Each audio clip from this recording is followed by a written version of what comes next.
Bem-vindos ao Café Expresso, o mini podcast do canal Café e Teologia. Há um tempo fiz um vídeo no canal falando sobre fofoca e como eu devo me comportar caso eu tenha sido vítima dessa fofoca. O link vou deixar na descrição do vídeo e você pode conferir.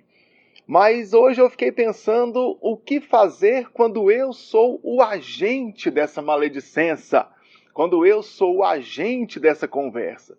E aqui nós temos uma série de definições a fazer. Porque, afinal de contas, tecer algum comentário ou sua opinião sobre uma situação, uma pessoa, é algo comum.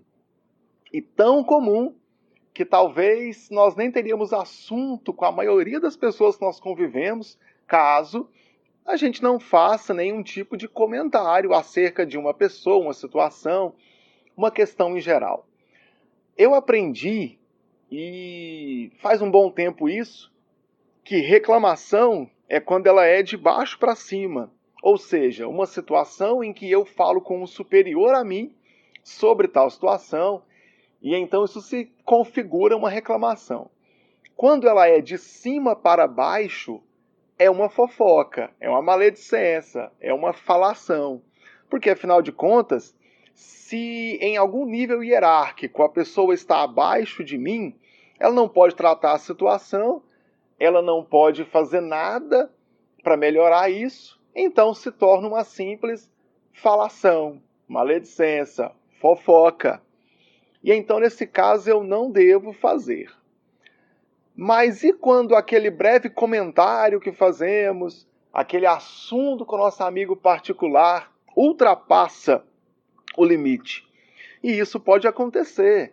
Até o Freud trata sobre isso quando ele fala da psicologia das massas, que são situações em que nós fazemos algo porque estamos em um meio que todo mundo está fazendo, mas particularmente eu não faria.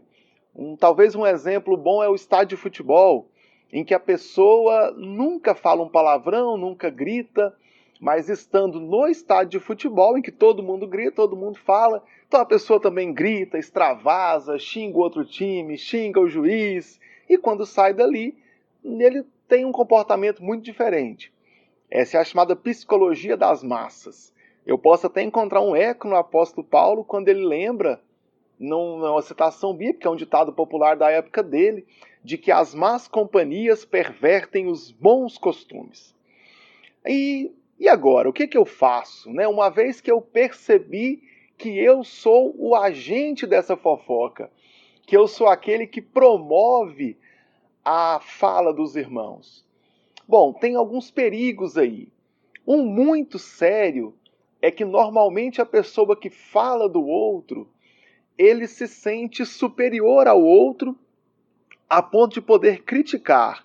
E esse é um grave perigo, Eu penso que eu sou superior a alguém, então eu estou no nível de criticar, de falar dessa pessoa, e a Bíblia diz que eu devo me mostrar, me ver como inferior a todos, ser o menor de todos. Eu vejo o João, por exemplo, João Batista dizer que não é digno de desatar as sandálias de Jesus, mas eu vou encontrar Jesus dizendo que dos nascidos de mulher não tem homem maior do que João Batista.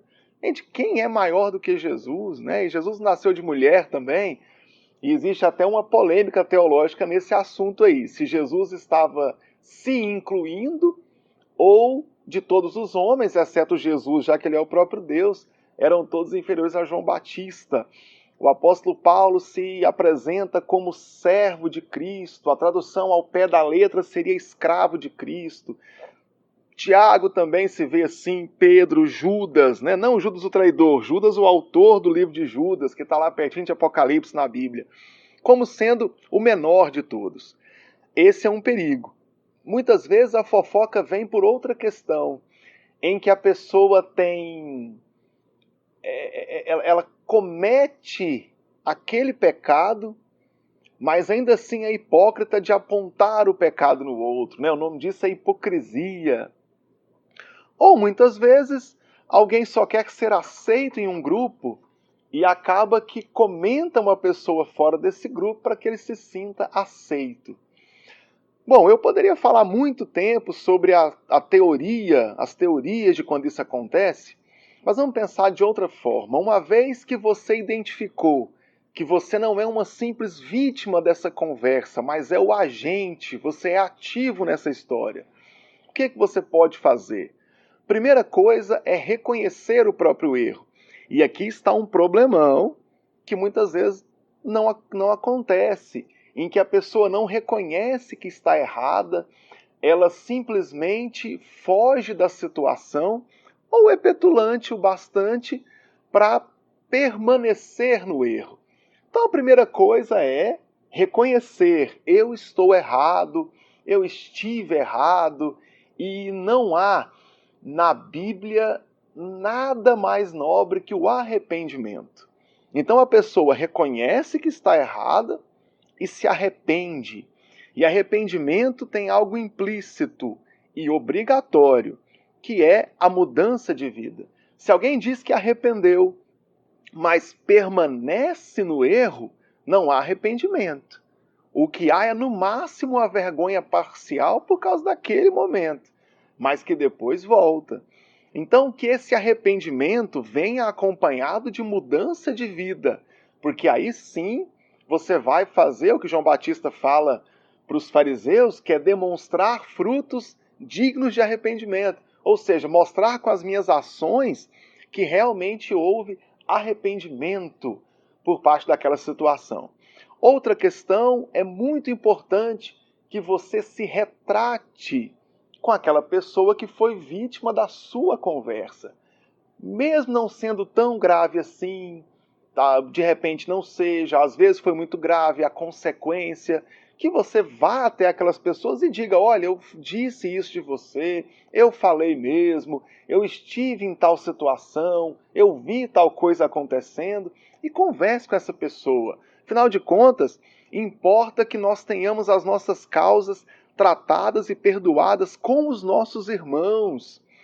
Olha que o próprio Jesus vai dizer uma vez em que, se você tiver para trazer a sua oferta e perceber que seu irmão tem um problema com você, vai lá e resolve. Depois volta aqui e traz a oferta.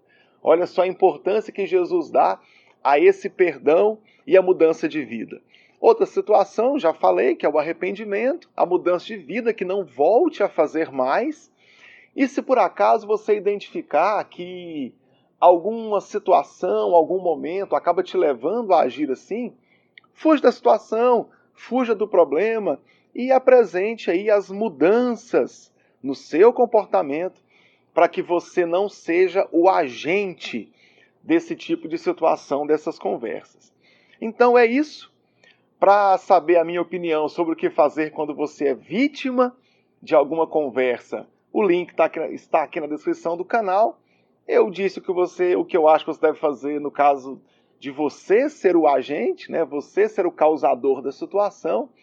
E, acima de tudo, coloque o amor de Cristo no coração, a boa comunhão entre os irmãos, para que nós consigamos e prossigamos juntos, unidos em Cristo.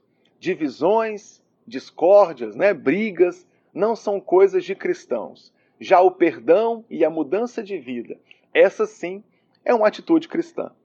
Então é isso, esse podcast fica por aqui. Conheça o canal Café e Teologia no Facebook, Instagram, YouTube. E temos também um grupo de WhatsApp para que você possa interagir comigo e com os demais amigos do canal Café e Teologia. O link do grupo também está aqui na descrição deste vídeo.